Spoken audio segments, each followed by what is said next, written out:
펜투호 공격수 황희찬, 26울버햄턴, 이유종의 미를 거두기 위해 어느 때보다 진지하고 꼼꼼하게 시즌 마지막 경기를 준비한다. 황희찬은 23일 자정 안필드 원정을 떠나 쿼드러플 4관왕에 도전하는 리그 2위 리버풀을 상대한다. 2021에서 2022 시즌 잉글랜드 프리미어리그 EPL 이날 일제히 펼쳐지는 38라운드를 끝으로 마침표를 찍는 이날, 기나긴 무득점 행진에 마침표를 찍겠다는 각오다. 황희찬은 2월 24일 아스널 원정에서 골을 터뜨린 뒤 석 달 동안 리그 12경기에 나서 골맛을 보지 못했다. 시즌 득점이 5골에 멈춰있다. 득점에 목마른 상태다.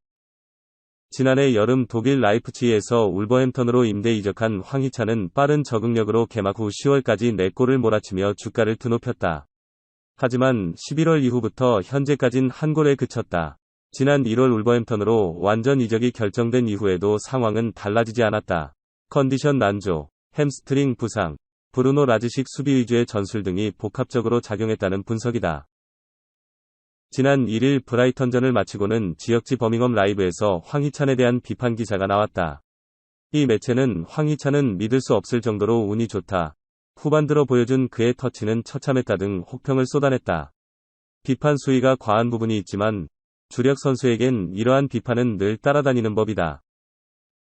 분위기에서 상황을 반전시켜야 하는 건 오롯이 황희찬의 몫이다.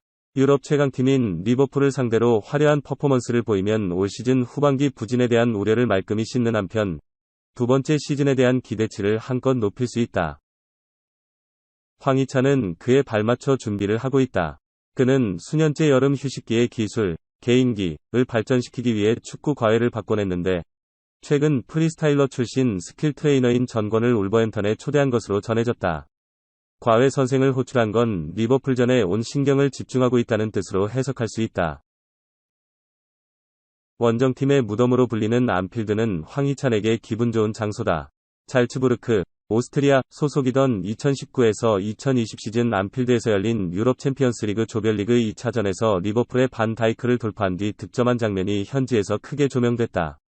황희찬이란 공격수를 빅리그에도 알린 계기였다. 이제는 당당한 프리미어리거가 돼 다시 안필드에 오른다. 대표팀 선배 손흥민, 토트넘, 지난 8일 안필드에서 득점을 터뜨린 장면은 황희찬에게 분명한 동기부여가 됐을 것으로 보인다. 리버풀전 이후에는 쉴 틈 없이 6월 A매치가 기다린다.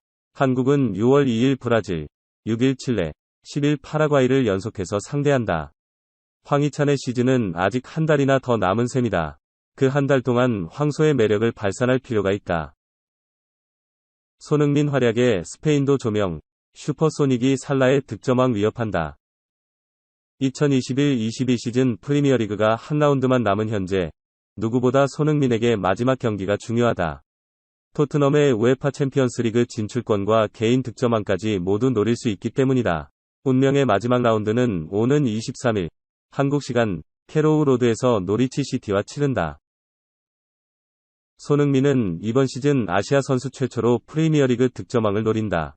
현재 리그 득점 1위는 리버풀의 모하메드 살라로 22골을 기록 중이고 손흥민은 21골로 바짝 추격 중이다.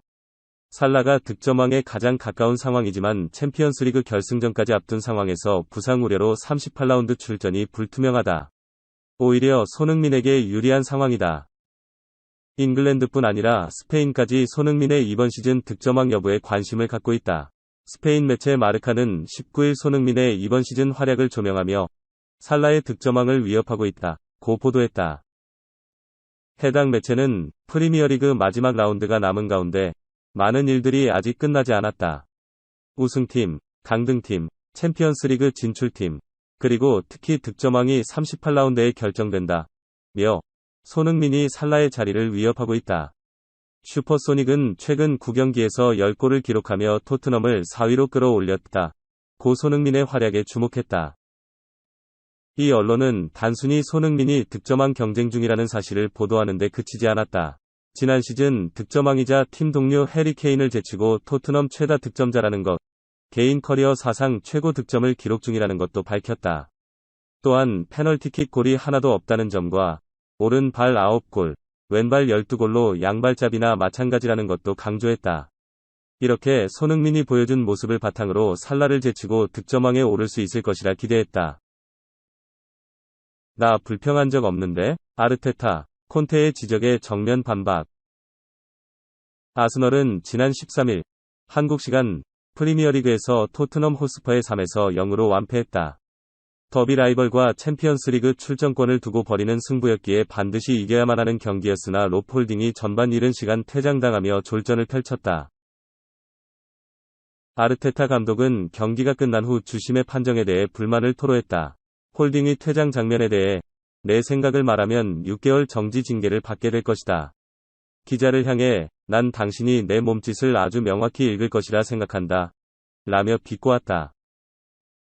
이어 나는 거짓말을 할 줄 모르고 좋아하지도 않는다. 단지 내 생각을 말하고 싶지 않다. 심판들이 카메라 앞에서 판정을 설명하길 바란다. 멋진 경기가 판정 때문에 망가진 것이 부끄럽다. 라고 덧붙였다. 이에 콘테 감독은 아르테타 감독은 좋은 감독이지만 이제 막 일을 시작했다. 불평은 그만두고 일에 집중해야 한다. 지난 6개월 동안 그는 자주 불만을 드러냈다. 좀 더 차분해질 필요가 있다. 하지만 그가 내 조언을 무시해도 나와는 상관없는 일이다. 레드카드는 의심의 여지가 없다. 라고 지적했다. 아르테타 감독은 콘테 감독의 조언을 받아들이지 않았다. 16일 영국 일간지 메트로는 아르테타 감독이 콘테 감독의 지적에 대해 반박했다. 라고 전했다. 보도에 따르면 아르테타 감독은 내가 아스널에서 3년 동안 하려고 했던 것은 어떤 불만도 제기하지 않는 것이다. 나는 불만이 없고 토트넘전에 대해 불평하지 않았다. 단지 내가 경기에 대해 어떻게 생각했는지 명확히 평가를 할 수 없다고 말했을 뿐이다. 그게 전부다. 라며 정면 반박했다. 이어 나는 지난 토트넘전에서 그랬던 것처럼 올바른 방식으로 구단을 대변하려 노력할 것이다. 그건 누구에게도 영향을 주려고 한 것이 아니었다. 나는 명확하고 정직했다. 라고 덧붙였다. 예브엔 코노플리안카, 폴란드의 크라코비아 이적 확정. 우크라이나 대표팀에서 86경기에 출전한 베테랑 공격수인 예브엔 코노플리안카가 폴란드의 클럽인 크라코비아로 이적했다. 그는 지난 시즌을 끝으로 샤흐타르 도네츠크와 계약이 만료된 이후 오스트리아 리그의 LASK 린츠로의 이적에 연결되었지만 끝내 무산됐고 이번 시즌이 끝날 때까지 단기 계약으로 크라코비아에 합류했다. 샤흐타르에서 2년 반 동안 활약했던 코노플리안카는 샬케 04와 세비야, 드니프로 등 다양한 리그의 클럽들에서 경험을 쌓은 베테랑이다.